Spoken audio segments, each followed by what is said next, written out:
श्रोताओं, आज एक बार फिर से रेडियो बूस के स्टूडियो में मैं एक बहुत ही कलाकार और सजग श्रोता के साथ प्रस्तुत हुआ हूँ।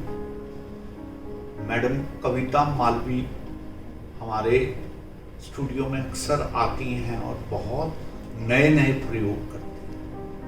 आज बातचीत में मेरे से कह रही थी कि मेरा मन है कि मैं अमृता प्रीतम की कुछ ऐसी बातें श्रोताओं के सम्मुख रखूं जिनमें प्रत्येक व्यक्ति प्रयास करता है कि वो अपने ख्यालों में बुने हुए इश्क को ढूंढता है, या दूसरे शब्दों में यूं कहें कि अमृता प्रीतम ने इश्क की जिन अनुभूतियों को अपनी कविता में पिरोया है उसके ठीक समांतर जो उनको पढ़ने वाला है वो अपने आप को जुड़ा हुआ महसूस करता है। इन शब्दों के साथ मैं मैडम कविता मालवीय का बहुत बहुत स्वागत करता हूँ, आभार व्यक्त करता हूँ और उनसे गुजारिश करता हूँ कि वो अमृता प्रीतम की कुछ ऐसी कविताएं जो शायद उनकी अलमारी में बहुत पहले से दबी पड़ी हैं लेकिन अब उन्हें वो पुनः जीवित करना चाहती हैं, इन शब्दों के साथ माइक मैं मालविया जी को देता हूँ। शुक्रिया मुकेश जी। अमृता प्रीतम की जो कविताएं हैं वो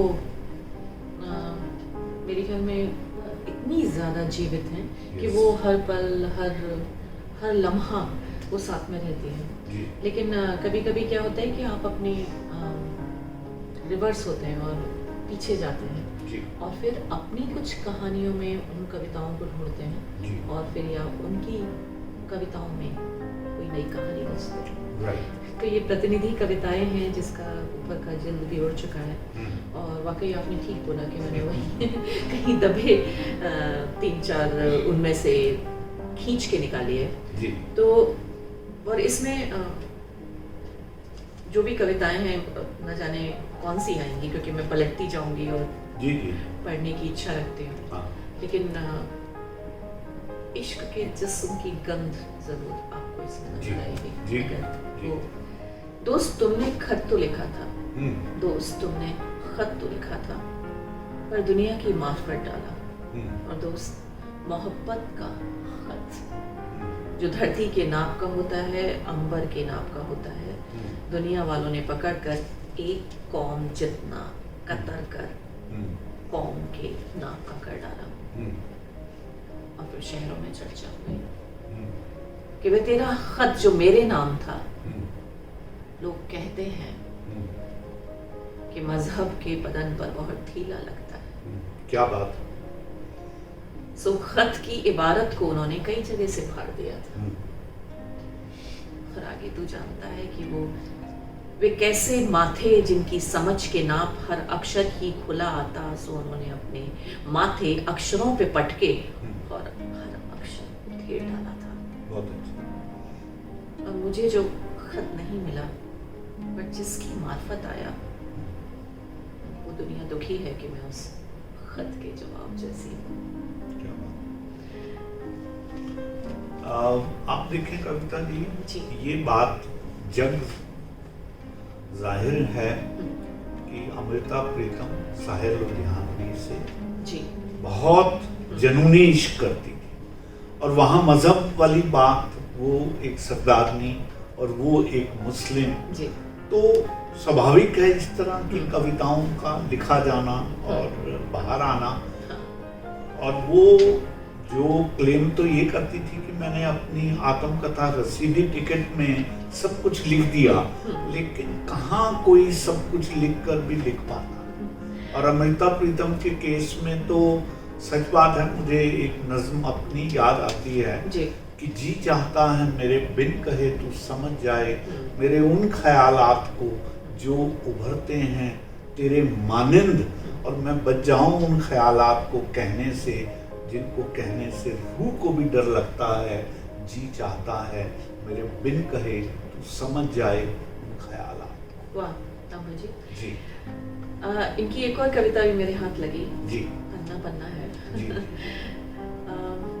जो आज के हालातों में हम्म, बड़ा सटीक जवाब है। जी मेरा पता। जी आज मैंने अपने घर का नंबर मिटाया है और गली के माथे पे लगा गली का नाम हटाया है क्या बात। और हर सड़क की दिशा का नाम पूछ दिया है। अगर आपको मुझे जरूर पाना है तो हर देश की, हर शहर की, हर गली का द्वार खटखटाओ। ये शाप है, एक वर है, और जहां भी आजाद रूह की झलक पड़े समझना वो मेरा घर है। क्या बात, क्या बात, क्या बात। देखिए कुछ कभी-कभी आप लाजवाब हो जाते हैं। बिल्कुल बिल्कुल ठीक बात। जी। तो ऐसे ही एक और कविता है कि जी। आप मिलन। मेरी सेज हाजिर है, पर जूते और कमीज की तरह तू अपना बदन भी उतार दे, क्या बात। उधर मोड़े पे रख दे। कोई खास बात नहीं, अपने अपने देश का निवास है।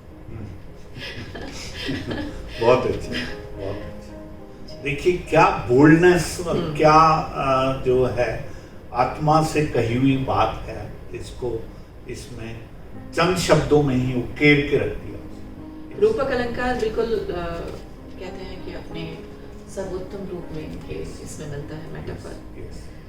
मतलब ये ऐसी क्षणिकाएं हैं जो पूरी एक लंबी कविता को बहुत अच्छे से बयान कर सकते हैं। एक है अश्वमेघ यज्ञ। एक चैत की पूनम थी, एक दूधिया श्वेत मेरे इश्क का घोड़ा, देश और विदेश में विचरने वाला, विचरने चला। सारा शरीर सच सा श्वेत और श्याम कर्ण विरही रंग के। एक स्वर्ण पत्र उसके मस्तक पर, यह दिग्विजय का घोड़ा, कोई सबल है तो इसे पकड़े क्या और जीते। क्या बात। और जैसे इस यज्ञ का एक नियम है कि वह जहां भी ठहरा, मैंने गीत दान किए और कई जगह हवन रचा। सो जो भी जीतने को आया वो हारा। आज उम्र की अवधि चुक गई है, ये सही सलामत मेरे पास लौटा है, पर कैसी अनहोनी कि पुण्य की इच्छा नहीं, न फल की लालसा बाकी।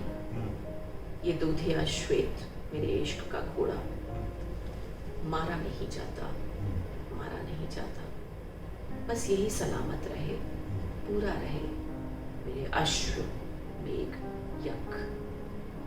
अधूरा है, अधूरा रहे। क्या बात। बहुत अच्छा। मतलब समुद्र की जो गहराई है वो इनकी कविताओं में मिलती है। पूरी जीवन गाथा छोटी छोटी कविताओं में कह दी गई। जी। तो तैरना जरूर आना चाहिए। yes. डूब के रह जाएंगे। साहिल जिंदगी भर नहीं मिलेगा। एक है इनकी कविता आदि पुस्तक। मैं थी और शायद तू भी। मैं थी और शायद तू भी। तू भी।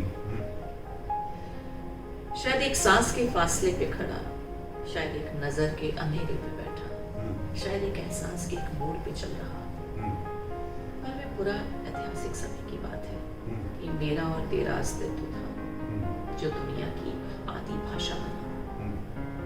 मैं की पहचान के अक्षर बने, तू की पहचान के अक्षर बने, और उन्होंने आदि भाषा की आदि पुस्तक लिखी। ये मेरा और तेरा मिलन था। हम पत्थरों की सेज पे सोए और आंखें, होठ, उंगलियां, पोर मेरे और तेरे बदन के अक्षर बने, और उन्होंने उस आदि पुस्तक का अनुवाद किया। ऋग्वेद की रचना, ये तो बहुत बात की बात है। इसी तरह सोक्ता हम सब प्रयोग करते आए हैं। आपने किया है कभी अपने बचपन में सोक्ते का प्रयोग? सोखता एक खुरदुरा सा कागज होता था। ओके। तो उस समय पेन तो होते नहीं थे और हम लोग एक तरह की झाड़ी होती है सरकंडा, तो गांव में हम उस सरकंडे के खेत में जाते थे और उस सरकंडे को काटते थे और उस सरकंडे की कलम बनाया करते थे और फिर उस कलम को दवात में डुबोते थे और फिर लिखते थे। जाहिर है स्याही है तो फैलेगी, जैसे आँख की स्याही फैलती है आंसुओं से, तो जब अक्षर लिखे जाते हैं तो वो फैलते हैं। जब फैल जाते थे तो हमारे बस्ते में एक सोखता हुआ करता था, उसके ऊपर रख दो तो सारी की सारी स्याही सूख जाती है।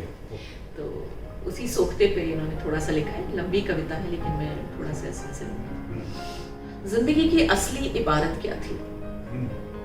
रेशमी ख्यालों से खुशकत होती थी, लहू की तरह तपती हुई, सपनों की स्याही से गीली इबारत को जिस सोखते ने सोख लिया था वो सोखता मैं भी हूँ और आप भी, धरती और समाज भी, मजहब और सियासत भी।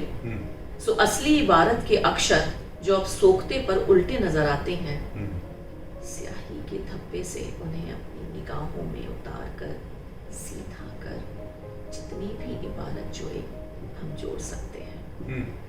ये अलग बात है कि मेरा ये सोखता 61 फर्लांग का टुकड़ा है और आपका कुछ इससे छोटा या इससे करीब होगा। हाँ, धरती और समाज का या मजहब और सियासत का बहुत लंबा है। ये वो छोटी छोटी बारीकियां बोल जाती हैं तो आज हमारे समाज में और हमारे आसपास के माहौल में इतनी बढ़ चुकी हैं, विषमताएं हैं। तो उसी में ये कहती हैं ये उल्टा हर्फ है, इस हर्फ को सीधा करूं तो देख सकती हूँ कि मेरी उम्र का ये एक हसीन सपना था। सो इस तरह जिस भी सोफते पे जितने भी हर्फ हैं असली इबारत के उल्टे हैं। क्या बात, बहुत ही नाजुक बातों को पकड़ के जी बहुत ही सजीव ढंग से व्यक्त करती है। मेरे ख्याल में इतनी क्रांतिकारी बात उन्होंने तब भी करी और आज भी कोई करे तो हंगामा बर्पा हो जाता है। कि 6 कदम पूरे और एक आधा जेल की एक कोठरी कि इंसान बैठ उठ सके और आराम से सो भी सके। जिंदगी ईश्वर एक बासी रोटी, सब्र अधपका सालन, चाहे तो जी भर कर वो दोनों चून खा ले। रूह का जख्म एक आम रोग है। गौर फरमाइएगा, फिर से कहिए जी। रूह का जख्म एक आम रोग है, जख्म की नग्नता से जो बहुत शर्म आए तो सपने का टुकड़ा फाड़ कर उस जख्म को ढक लो। क्या बहुत बहुत बहुत इस जेल की यह बात कोई कभी नहीं करता और कोई कभी नहीं कहता कि दुनिया की हर बगावत एक ज्वर की तरह चढ़ती, ज्वर चढ़ते और उतर जाते। काश कभी इंसान को आशा का कैंसर ना होता। क्या बहुत इस पे आपकी कुछ नज्म आपको याद आ मैं समझता हूँ कि ऑडियंस के लिए आज की जो ये छोटी सी मुलाकात है जिसमें अमृता प्रीतम को हमने बीच में लिया, तो ये बहुत ही सार्थक ढंग से उनको अमृता प्रीतम को समझने के लिए भी सहायक होगी और ये बात भी सामने आएगी कि किस तरह से कोई लेखक या लेखिका अपने भीतर की नसों को निचोड़ के जिन शब्दों को निकालता है उसका हमें बहुत बेहतरीन उदाहरण अमृता प्रीतम की कविताओं से मिलता है।